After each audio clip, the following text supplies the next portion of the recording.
Buongiorno cari amici, benvenuti anche oggi in una piccola live del vostro Marietto Veneziano. Oggi vorrei parlare dei frutti che cadono vicino all'albero, perché chiaramente il frutto è la rappresentazione più piccola dell'albero.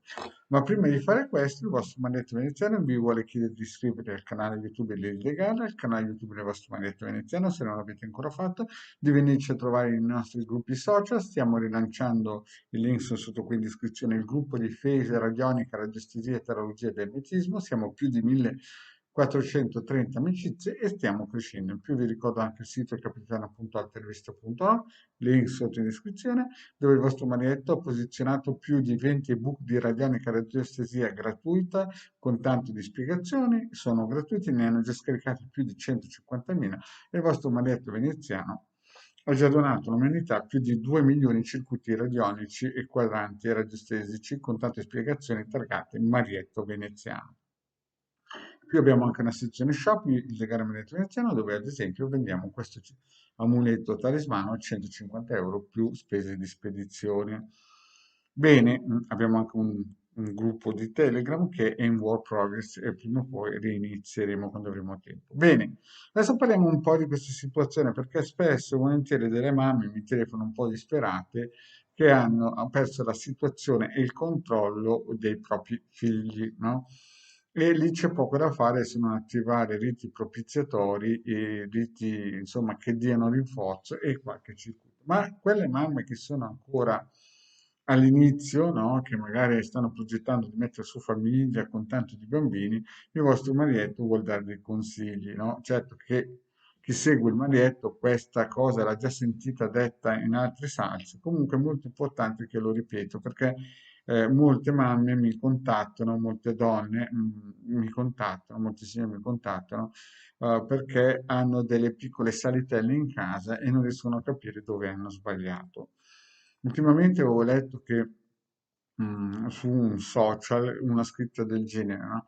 Se siete della generazione dei quarantenni, divertitevi perché la prossima generazione che dovrebbe pagare la vostra pensione adesso è su TikTok, no? E quindi l'ho detta, cioè, era una battutina, però effettivamente molti giovani purtroppo sono assorbiti da questo pifferaio magico che sono questi social che fanno perdere un po' la voglia di essere, tra virgolette, creativi e gente che fa. Ma perché siamo arrivati a questo punto? Cioè noi, almeno io parlo per il sottoscritto della serie nato nel baby boom e quindi sono figlio di gente che aveva visto la seconda guerra mondiale e mio padre era un militare, mio nonno era un militare e di conseguenza e chiaramente ho avuto un'istruzione, un addestramento a scatoletta. Molti altri non hanno avuto questa fortuna, no?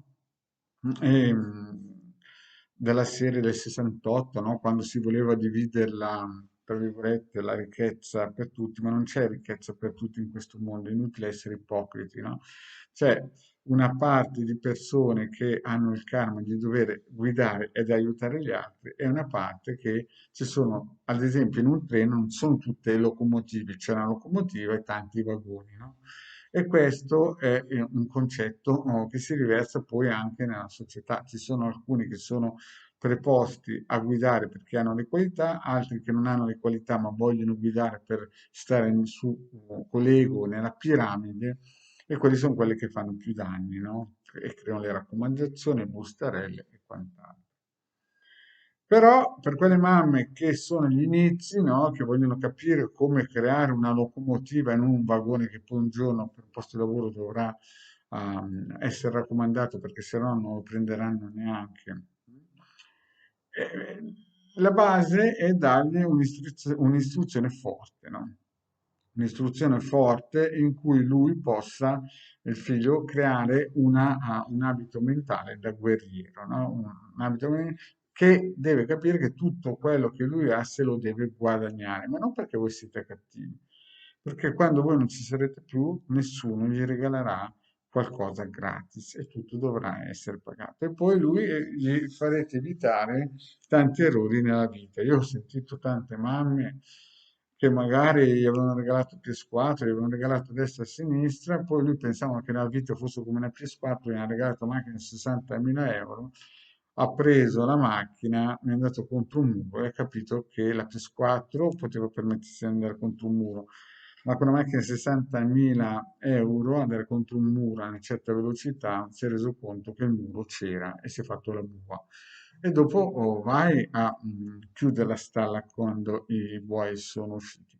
Quindi ai propri figli bisogna dargli già da 4-5 anni un'educazione importante, un'educazione ferrea. Certo che molte persone non hanno queste qualità, forse perché non hanno avuto dei genitori che sono stati adeguatamente, come si dice, motivati, adeguatamente istruiti e di conseguenza loro non hanno queste capacità e allora devono trovare qualcuno che gli spieghi queste cose. Di solito il Marietto consiglia di inserirli in squadre sportive di qualità. Certo che siamo lì inseriti in squadre sportive in cui l'allenatore è più conscio dei, tra virgolette, messo male dei bambini 10-12 anni, no? Perché anch'io ho visto certe cose che dico, ma questo qui non è un allenatore, è uno che non sa cosa fare e va a riempire questi buchi. Allora è chiaro che la cosa non funziona, cioè bisogna copiare dai migliori, bisogna andare in posti dove il vostro figlio lo forgino come il ferro viene forgiato con il fuoco, o anche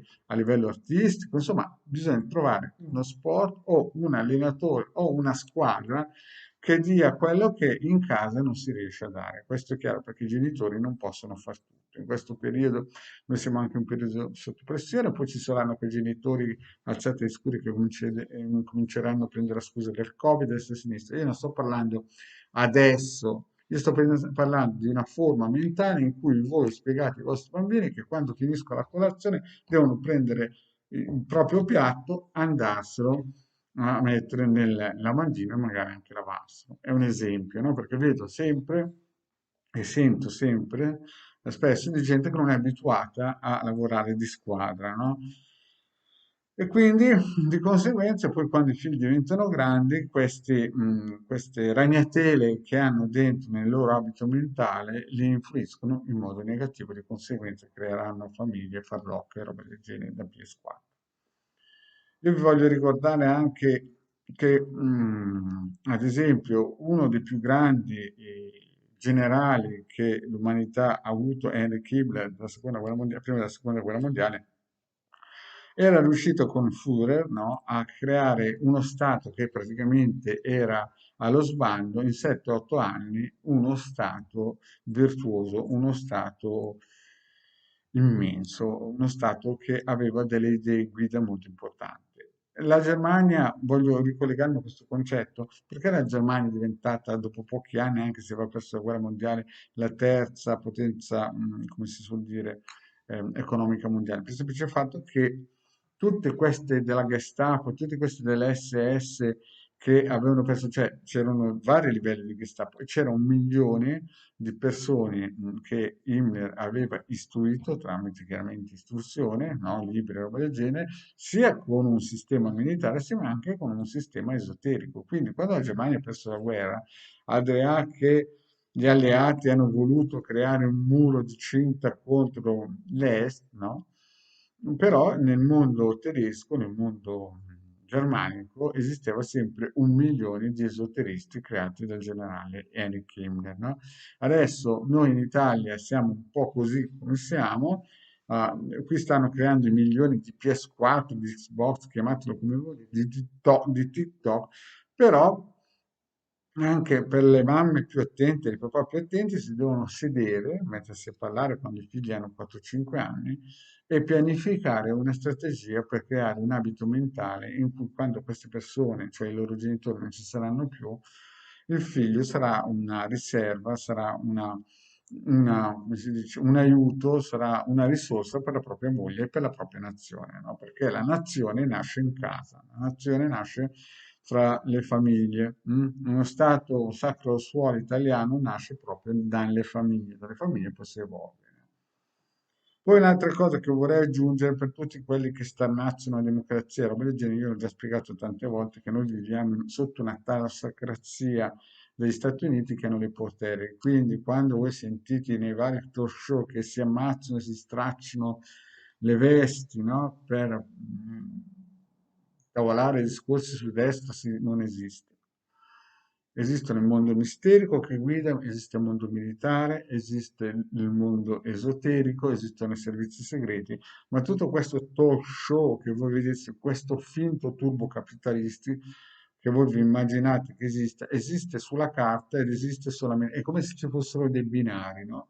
E noi viviamo sopra questi binari. Quando vedete il giullare di corte che magari guadagna milioni di euro, di dollari, fa iniziare una guerra mediatica contro un altro, è solo fumo per le allodole, per il semplice fatto che ci stiamo preparando, siamo dentro a un periodo caldo, 2020-2029, che insomma sarà difficile per noi. Quindi cosa dobbiamo fare noi di base?